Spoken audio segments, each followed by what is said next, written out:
Dear learners, তোমরা সবাই কেমন আছো? Welcome to my second lecture on narration or speech. আজকে তোমাদের সাথে imperative, interrogative, optative এবং exclamative sentence কে কিভাবে direct থেকে indirect করতে হয় সেই রুলসগুলো দেখাবো। চলো শুরু করা যাক। Imperative sentence যদি হ্যাঁ বোধক হয়, imperative sentence affirmative হলে আমরা কিভাবে indirect করব সেটা দেখব। স্ট্রাকচারটা দেখি প্রথমে সাবজেক্ট বুঝবে, তারপর অর্ডার। ইম্পারেটিভ সেন্টেন্সের এখানে একটা কথা বলে রাখি, অনেক ধরনের মুড বুঝিয়ে থাকে। কখনো সেটা অর্ডার বোঝাতে পারে, যদি অর্ডার বোঝায় তাহলে অর্ডার বুঝবে, বা কমান্ড বোঝাতে পারে, কমান্ড বুঝবে তখন। অ্যাডভাইস বসতে পারে, বা রিকোয়েস্ট বা টেল বসতে পারে। এরপরে অবজেক্ট বসবে, অবজেক্ট থাকলে বসবে, না থাকলে বসবে না। এরপরে টু বসবে, টু এর পরে ভার্বের বেস ফর্ম, তার প্লাস আদার্স। চলো আমরা একটা এক্সাম্পল দেখি, এক্সাম্পল দেখলে ক্লিয়ার হয়ে যাবে। Example, the teacher said to the students, stop talking. Stop talking. এখানে আমরা stop talking এর যে মুডটা সেটা বলছে যে এটা অর্ডার বোঝাচ্ছে। সো এখানে আমরা যখন ইন্টারেক্ট করব, the teacher subject, the teacher এখানে সাবজেক্ট বসেছে, এরপর said. So said এখানে যেহেতু stop talking অনেকটা অর্ডারের মতো বোঝাচ্ছে, সেহেতু আমরা এখানে অর্ডার ব্যবহার করব। আর যেহেতু এখানে said past form এ রয়েছে, সো অর্ডার past form এ বসবে। said, সো এখানে অর্ডার্ড হবে। টিচার অর্ডার্ড, এখানে টু বসবে না, কারণ সেড এর পর অবজেক্ট থেকে টু বসে, কিন্তু অর্ডার্ড এর পরে টু বসে না, অবজেক্ট থাকলে টু বসে না। The teacher ordered the students to stop talking. To এরপর অবজেক্ট, এখানে স্টুডেন্টস, এরপর টু বসেছে, টু আছে স্ট্রাকচারে, সো এখানে টু বসবে। এরপর ভার্বের বেস ফর্ম স্টপ, এখানে স্টপ ভার্বের বেস ফর্ম, সো টু এর পরে ভার্বের বেস ফর্ম বসেছে, এরপর টকিং বাকি অংশ। So the teacher said to the students stop talking, এর অ্যান্সার হবে, ইনডিরেক্ট হবে, the teacher ordered the students to stop talking. So dear learners, যদি ইম্পারেটিভ সেন্টেন্স হ্যাঁ বোধক হয় তাহলে আমরা প্রথমে সাবজেক্ট বসাবো, এরপর বাক্যের অনুযায়ী অর্ডার বসতে পারে, কমান্ড বসতে পারে, অ্যাডভাইস বসতে পারে, অথবা রিকোয়েস্ট বা টেল বসতে পারে। এরপর অবজেক্ট থেকে বসবে, তারপর টু বসবে, টু এর পরে verb base form plus others বসবে। এবার আসো আমরা অন্য স্ট্রাকচার যাই। যদি ইম্পারেটিভ সেন্টেন্স নেগেটিভ হয় তখন আমরা যে স্ট্রাকচারটি ফলো করব, প্রথমে সাবজেক্ট বসবে, এরপরে বাক্যের মূল অনুযায়ী অর্ডার, কমান্ড, অ্যাডভাইস, রিকোয়েস্ট, টেল, তারপর অবজেক্ট থাকলে বসবে। এরপর এখানে টু বসবে না, শুধু এখানে নেগেটিভ হওয়ার কারণে নট টু বসবে। এরপরে ভার্বের বেস ফর্ম প্লাস আদার্স। তবে এটাকে অন্যভাবেও আরেকটি স্ট্রাকচার করা যায়, সেটি আমি দেখিয়ে দিচ্ছি। যেমন যদি আমরা এভাবে করতে পারি, সাবজেক্ট বসবে এখানে, তারপরে আমরা ফরবিড বসাতে পারি, তারপরে অবজেক্ট, এরপরে টু। যখন আমরা ফরবিড বসাবো, ফরবিড মানে নিষেধ করা, যখন আমরা ফরবিড বসাবো তখন আর এখানে নট টু হবে না, এখানে শুধু টু হবে, তারপরে ভার্বের বেস ফর্ম প্লাস আদার্স বসবে। ওকে ডিয়ার লার্নার্স, আমরা একটা এক্সাম্পল দেখি, এক্সাম্পল দেখলে ক্লিয়ার হয়ে যাবে। Rahat said to his younger brother, Rahat তার ছোট ভাইকে বলল, don't spoil your life by spoiling your time. জীবনকে নষ্ট করো না সময় অপচয় করে বা সময় নষ্ট করে। এখানে এটা don't spoil your time, imperative plus negative sentence. এটাকে আমরা এই দুই স্ট্রাকচারের আলোকে এখন ইন্ডিরেক্ট স্পিচ করব। প্রথমে স্ট্রাকচার আলোকে আমরা দেখি, রাহাত যেহেতু এখানে ডোন্ট স্পয়েল ইউর টাইম অনেকটা অ্যাডভাইস এর সুরে বোঝাচ্ছে, অ্যাডভাইস বোঝাচ্ছে, সেজন্য এখানে অ্যাডভাইস বসেছে। আর যেহেতু এখানে সেড ভার্বটি পাস্ট ফর্ম রয়েছে, সেহেতু এখানে অ্যাডভাইস ভার্বটিও পাস্ট ফর্মে বসবে। তাহলে Rahat advised his younger brother, এখানে টু বসে নেই কারণ অ্যাডভাইসের পরে টু বসে না। তারপর এখানে নট টু বসেছে, নট টু অবজেক্ট, তারপর নট টু বসেছে, নট টু, তারপর ভার্বের বেস ফর্ম স্পয়েল, স্পয়েল ভার্বের base form spoil his life by spoiling his time. So অ্যান্সারটা হবে, Rahat advised his younger brother not to spoil his life by spoiling his time.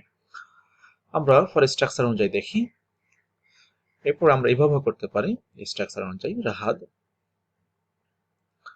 Subject, এখানে রাহাত বসেছে, তারপর forbid এখানে forbid হয়েছে কারণ এখানে সেড ভার্বের পাস্ট ফর্মে রয়েছে, আর ফরবিড এর পাস্ট ফর্ম হচ্ছে forbade. Rahat forbade his younger brother to, এখানে আর নট টু বসবে না, ফরবিড বসার কারণে এখানে আর নট টু না বসে শুধু টু বসবে, স্ট্রাকচার অনুযায়ী টু বসেছে এখানে। তাহলে Rahat forbade his younger brother to, তারপর ভার্ব বেস ফর্ম হচ্ছে spoil, to spoil his life by spoiling his time.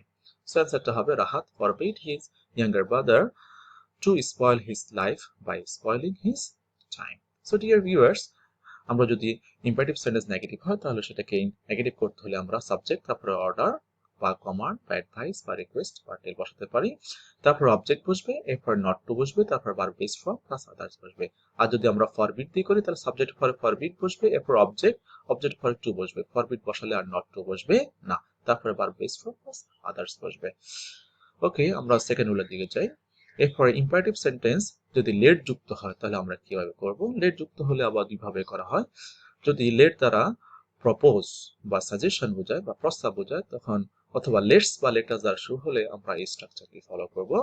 প্রথমে সাবজেক্ট বসবে, তারপরে প্রপোজ বা সাজেস্ট বসবে, তারপরে টু প্লাস অবজেক্ট, এরপরে দ্যাট বসবে, এরপরে আবার সাবজেক্ট অর্থাৎ ডিরেক্ট স্পিচের সাবজেক্ট, তারপরে হচ্ছে শুড, তারপরে ভার্ব প্লাস আদার্স বসবে।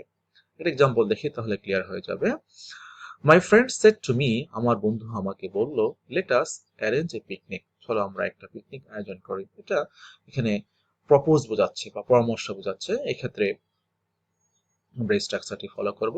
মাই ফ্রেন্ড প্রপোজড, দেখুন এখানে যেহেতু সেড ভার্বের পাস্ট ফর্মে রয়েছে সো প্রপোজ ভার্বের পাস্ট ফর্ম বসবে, প্রপোজের পাস্ট ফর্ম হচ্ছে প্রপোজড। মাই ফ্রেন্ড প্রপোজড, তারপর টু মি, টু বসেছে এখানে, my friend proposed to me, তারপরে দ্যাট, দ্যাট বসেছে, এরপরে সাবজেক্ট, সাবজেক্ট হচ্ছে এখানে আস, আসটা এখানে ফার্স্ট পারসন, সো এখানে আস দ্বারা এখানে দুজনকে বোঝাচ্ছে, সাবজেক্ট এবং অবজেক্ট দুটাকে বোঝাচ্ছে, এই জন্য আসটা এখানে উই হবে, দ্যাট উই, তারপরে স্ট্রাকচার অনুযায়ী এখানে সাবজেক্টের পরে শুড বসবে, শুড বসেছে, এরপরে অ্যারেঞ্জ এ পিকনিক ভার্ব বসেছে। So my friend shed to me let us arrange a picnic, এর ইনডিরেক্ট স্পিচ হবে my friend proposed to me that we should arrange a picnic. আমরা এরপরে রুলে যাই। লেট দ্বারা যদি প্রপোজ বা সাজেশন না বোঝালে তখন আমরা এই স্ট্রাকচারটি ফলো করব। প্রথমে সাবজেক্ট বসবে, তারপরে টেল বা সেই বসবে। এখানে আর প্রপোজড বা সাজেশন কিছু বসবে না, কারণ প্রপোজ বা সাজেশন বোঝাবে না।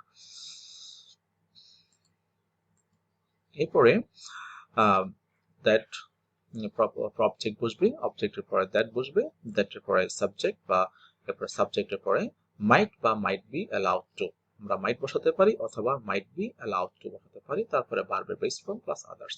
চলো আমরা একটা এক্সাম্পল দেখি।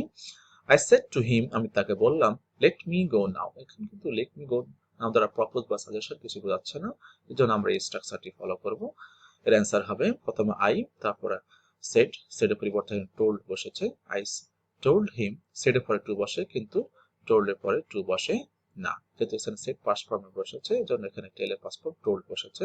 আই টোল্ড হিম, তারপরে এখানে স্ট্রাকচার অনুযায়ী দ্যাট, দ্যাট বসেছে, তারপর আমরা মাইট অথবা মাইট বি অ্যালাউড ব্যবহার করা যেতে পারে, মাইট বি অ্যালাউড টু, আমি শুধু মাইট ব্যবহার করেছি। I told him that I might go then, now then হয়েছে, I told him that I might go then. এরপর আমরা ইন্টারোগেটিভ সেন্টেন্স যাই। ইন্টারোগেটিভ সেন্টেন্স দুই ধরনের হয়ে থাকে, একটা হচ্ছে ইয়েস নো কোশ্চেন, একটা হচ্ছে WH কোশ্চেন। আমরা ইয়েস নো কোশ্চেনকে কিভাবে ইন্টারোগেটিভ করব বা প্রথমে সেই স্ট্রাকচারটি দেখব। প্রথমে বসবে subject, subject of reporting verb, তারপর আস্ক বা আস্কড টেন্স অনুযায়ী বসবে, এরপরে অবজেক্ট বসবে, অবজেক্টের পরে ইফ বা ওয়েদার বসতে পারে, ইফ বা ওয়েদার বসতে পারে, তারপরে plus subject of direct speech বসবে, এরপরে পার plus others. Dear viewers, if বা ওয়েদার আমরা কখন ব্যবহার করব? ইফ সব ক্ষেত্রেই ব্যবহার করা যেতে পারে, তবে কোনো পছন্দ বোঝালে তখন আমরা ওয়েদার ব্যবহার করে থাকি। এরপরে এক্সাম্পল দেখো, হি সেড টু মি, সে আমাকে বলল, can you tell me the way to go to the nearest bus stand. এখানে can you tell me the way to go to the nearest bus stand, এটা yes no question. তাহলে আমরা এটাকে কিভাবে interact করব? এখন একটু স্ট্রাকচার, প্রথমে হি, সাবজেক্ট হি বসেছে, তারপরে সেড এর পরিবর্তে আস্কড বসেছে, যেহেতু সেড পাস্ট ফর্ম এর জন্য আস্কড পাস্ট ফর্মে বসেছে, তারপরে মি, টু বসে নাই কারণ সেড এর পরে টু বসে কিন্তু আস্কড এর পর টু বসে না। হি আস্কড মি, তারপর আমাদের স্ট্রাকচার অনুযায়ী ইফ বসিয়েছি আমরা, ইফ, তারপর হচ্ছে ইউ সেকেন্ড পারসন, ইউ এখানে অবজেক্ট অনুযায়ী পরিবর্তন হবে, মি এখানে আই হয়েছে, মি এর সাবজেক্ট ফর্ম আই, তারপরে টেন্স অনুযায়ী পরিবর্তন হয়েছে যেহেতু এখানে সেড পাস্ট ফর্মে রয়েছে, ক্যানটা কুড হয়েছে, তারপর মডাল এর পরে ভার্বের বেস ফর্ম বসে এর জন্য কুড টেল, তারপরে ফার্স্ট পারসন এর জন্য এখানে সাবজেক্ট অনুযায়ী পরিবর্তন হয়েছে, হিম হয়েছে, তারপর the way to go to the nearest bus stand. So এটা he said to me, can you tell me the way to go to the nearest bus stand? Answer হবে, he asked me if I could tell him the way to go to the nearest bus stand. Okay dear learners, আমরা for স্ট্রাকচারে যাই। যদি WS question হয় তাহলে আমরা যেভাবে করব, প্রথমে সাবজেক্ট অফ রিপোর্টিং ভার্ব বসবে, তারপর আস্ক অথবা আস্কড, এরপর অবজেক্ট বসবে, তারপর যে ডাব্লিউএইচ ওয়ার্ডটি থাকবে সেই ডাব্লিউএইচ ওয়ার্ডটি বসে যাবে, এখানে আর ইফ বা ওয়েদার বসবে না। তারপরে সাবজেক্ট অফ ডিরেক্ট স্পিচ, তারপরে ভার্ব প্লাস আদার্স বসবে। ডিয়ার লার্নার্স, আমরা একটা এক্সাম্পল দেখি। আই সেড টু হিম, আমি তাকে বললাম, হোয়ার ডু ইউ লিভ, এটা একটা ডাব্লিউএস কোশ্চেন।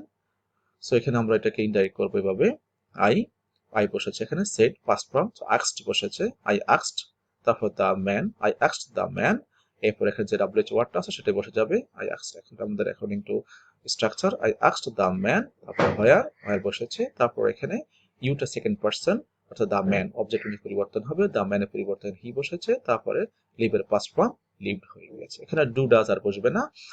একটা জিনিস লক্ষ্য রাখতে হবে, ইন্টারোগেটিভ সেন্টেন্সে অক্সিলারি ভার্ব সাবজেক্টের আগে বসে, কিন্তু ইন্টারোগেটিভ সেন্টেন্স যখন আমরা ইনডাইরেক্ট স্পিচ করব সেটা সাবজেক্টের পরে চলে যাবে, আর শুধু ডু ডাজ লিখ থাকলে সেটা উঠে যায়। চলো আমরা নেক্সট রুলে যাই।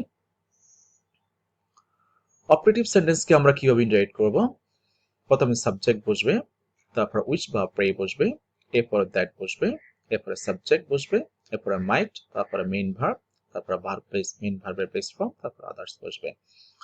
My mother said to me, আমার মা আমাকে বললো, মে ইউ লিভ লং, তুমি অনেকদিন বেঁচে থাকো। তাহলে এটার অ্যান্সার তো হবে মাই মাদার, সাবজেক্ট বসেছে এখানে, তারপর এখানে সেটের পরিবর্তে প্রেইড বসেছে, যেহেতু প্রার্থনা বোঝাচ্ছে, তো সেট পাস্ট ফর্মে রয়েছে সেজন্য এখানে প্রেইড পাস্ট ফর্মে বসেছে।